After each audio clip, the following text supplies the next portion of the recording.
Nosotros queríamos comenzar por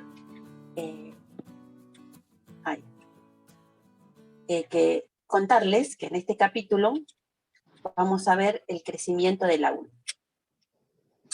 Veremos el cambio económico, social y estructural de Europa Occidental. Cómo el aula contribuyó y participó a desarrollar estos cambios, que fue de manera material y también en comunicación. Decirle que la pedagogía de 1700 proponía que la Iglesia individualice la educación pastoral. Lo llamativo de esta propuesta era el número de alumnos que pretendía incorporar. Me voy a relajar un poquito, profe, disculpe.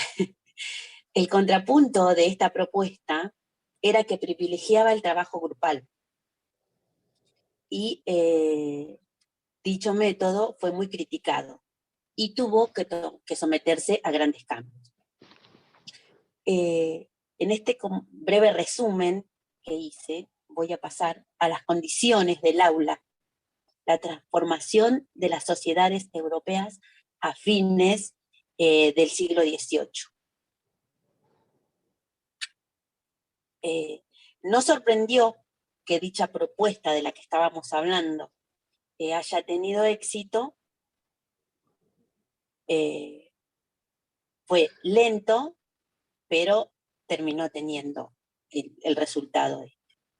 En el siglo XVIII, la sociedad europea se enfrentó a cambios que hicieron a su ritmo, con sus rutinas, pero fueron cambios muy significativos. Ahora voy a hablarles sobre la Revolución Industrial. Con la Revolución Industrial apareció un nuevo tipo de producción. La demanda artesanal fue desapareciendo de a poco y por esto fueron los cambios grandes.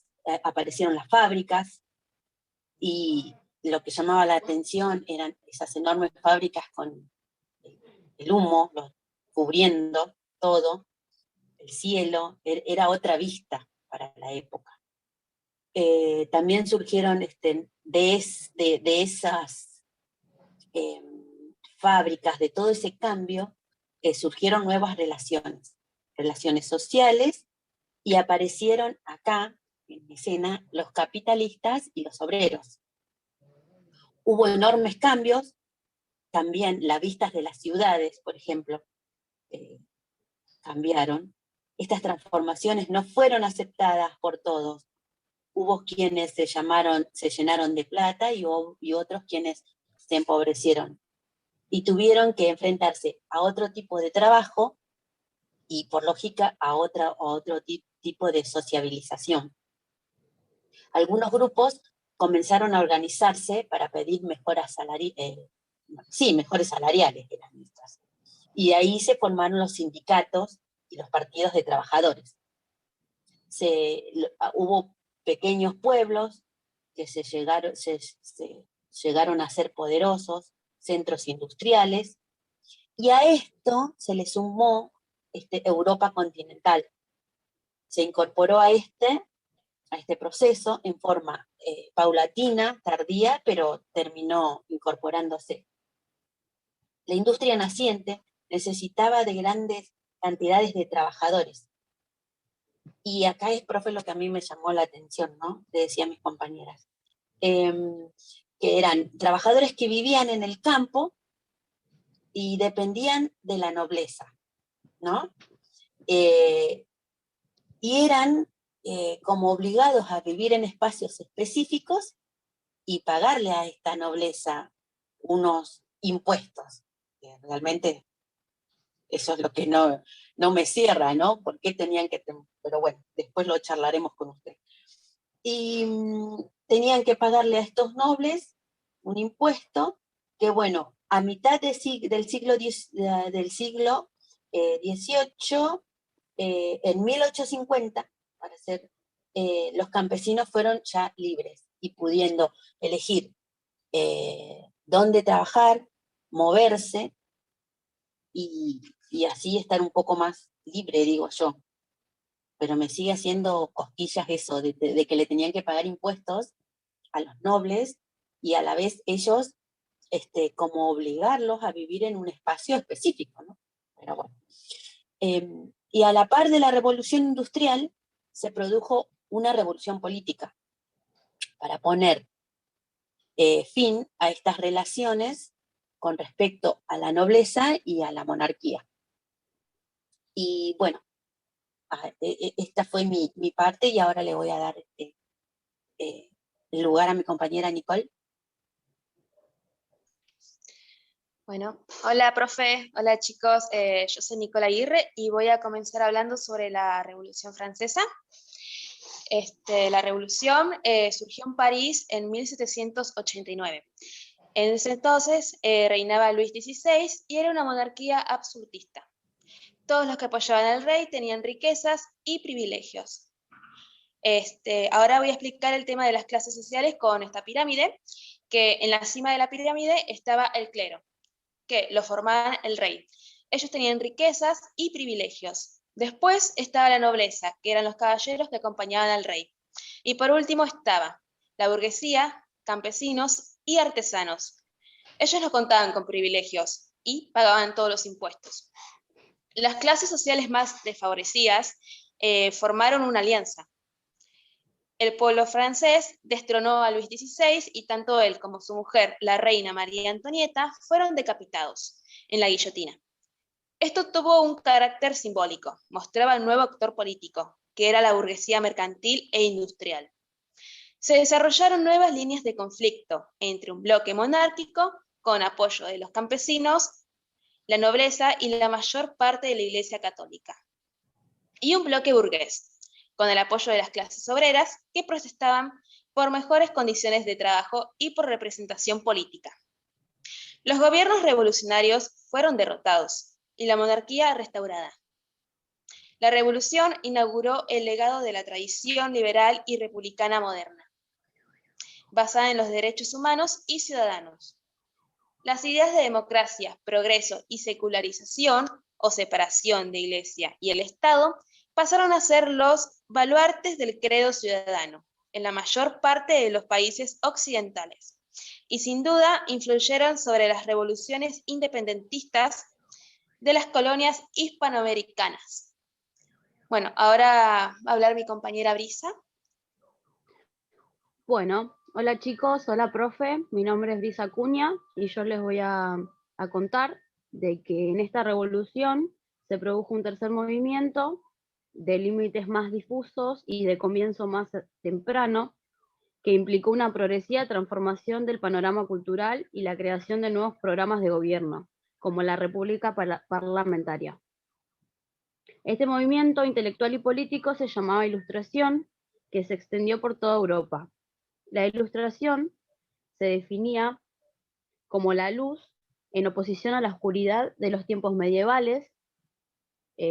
Uno de sus principales exponentes es Kant, que dijo que representaba la salida del hombre de la infancia a lo que lo había sometido a la época medieval o la oscuridad medieval. La mayoría creía que la razón es la capacidad humana fundamental y que habilita al ser humano a pensar y actuar correctamente. Desde el punto de vista político, los ilustrados eran ambiguos. En algunos casos, como Prusia, que es actual Alemania, se ponían al servicio del monarca absoluto e intentaban que éste encabezara las reformas modernizadoras. En Francia, muchos de los ilustrados integraron las filas de la recaudación y llevaron a cabo una política opositora. Esa sería mi parte, y le doy el pase a mi compañera. Hola, bueno, soy Débora y voy a hablar un poco de cómo afectó todo esto que venían diciendo mis compañeras a la educación.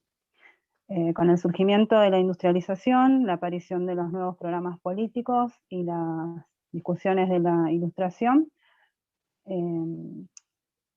formaron un conjunto que preocupó a los pensadores de esa época, ¿no? Porque nunca se había visto desde las guerras de religión tanto movimiento y tantas transformaciones. Todo esto hizo que los estados centrales comiencen a mostrar mayor interés en la educación elemental. De este modo surge la educación obligatoria, como nueva herramienta para la producción masiva de obediencia. Las poblaciones migraban, las ciudades crecían descontroladamente y rápidamente. En 1768, el presidente del Parlamento parisiense decía: es necesaria una educación común que difunda los mismos principios y las mismas luces, inculcados desde su infancia, de las mismas verdades. Los jóvenes de todas las provincias se desprenderán de los prejuicios de nacimiento, se formarán las mismas ideas y las mismas virtudes. Se formarán las mismas ideas de virtud y de justicia, perdón. Bueno, los primeros estados que pusieron en marcha el modelo escolar obligatorio fueron Prusia, Austria, Sajonia y Baviera. Este modelo escolar obligatorio tenía un periodo de 6 a 7 años, pero en algunos casos se le sumaba a la escuela dominical de carácter religioso hasta los 18 años. La escuela no era gratuita. Esto perjudicaba a las familias campesinas que perdían ingreso y fuerza de trabajo por enviar a sus niños a la escuela. Por ello, durante todo el siglo XIX, la escuela como institución tuvo una fama dudosa en este sector, ¿no? En el sector campesino. En el caso de la Revolución Francesa, durante los primeros años del gobierno republicano, se conformaron diversos planes de instrucción pública, sentaron bases de idea liberal en educación, obligatoriedad, centralización y en algunos casos gratuidad y laicidad. La adopción de la escolaridad obligatoria implicó que el espacio cerrado del aula y su metodología debían convertirse paulatinamente en una experiencia por la que tendrían que pasar todos los niños. Bueno, todo esto trajo una problemática que más adelante la van a explicar los próximos grupos. Hasta ahí el tema del aula